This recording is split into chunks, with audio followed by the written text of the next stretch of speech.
ఏమైనా దేవుని బిడ్డలకు ప్రభునామలో వందనాలు తెలియచేసుకొంచున్నాను. యోహాను సువార్త 14:1. మీ హృదయమును కలవరపడనీయుకుడి అంటున్నారు ప్రభువారు. వారు ఆందోళన చెందడానికి చాలినంత కారణాలున్నాయి. వారి యజమాని వెళ్ళిపోతున్నాడు. ఆయనను ఎరుగనని పేతురు అబద్ధాలు పలకబోతున్నాడు. ఏం జరగబోతున్నదో వారిలో ఎవరికీ తెలియదు. ఏదో వింతైన కష్టమైన పరిస్థితి జరగబోతుందని మాత్రం తెలుసు. అయితే ఆందోళన పడవద్దని వారికి ప్రభు చెప్తున్నారు. అలా ఆందోళన లేకుండా నిబ్బరంగా ఉండడానికి ఈ అధ్యాయంలో కొన్ని కారణాలు కూడా ఇచ్చాడు. మొదటిది ఏమిటంటే దేవునిలో నమ్మకం ఉంచాలి, అలాగే క్రీస్తులో కూడా నమ్మకం ఉంచాలి.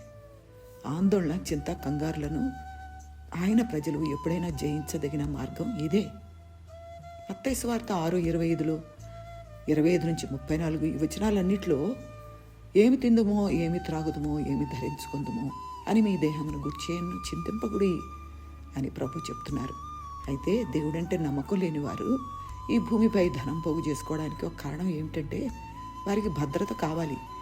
దేవుడు వారిని కాపాడతాడన్న నమ్మకం వారికి లేదు. యేసు శిష్యులు అలా ఉండకూడదు. వారి జీవితం ఆందోళన లేనిదే ఉండాలి. తమ కుటుంబ పోషణకు వారు ఆలోచించి పనిచేసి తమ చేతనైనదంతా చేయవలసినదే కానీ ఆందోళన చెందకూడదు.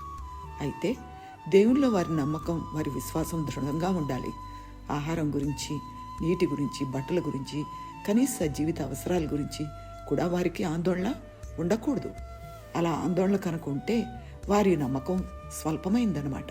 30వ వచనంలో అల్ప విశ్వాసులారా అంటున్నాడు ప్రభు. విశ్వాసులు అవిశ్వాసుల్లాగా, అల్ప విశ్వాసుల్లాగా తమ అవసరాలు తీర్చే పరమతండ్రి లేనట్టుగా ప్రవర్తించకూడదు.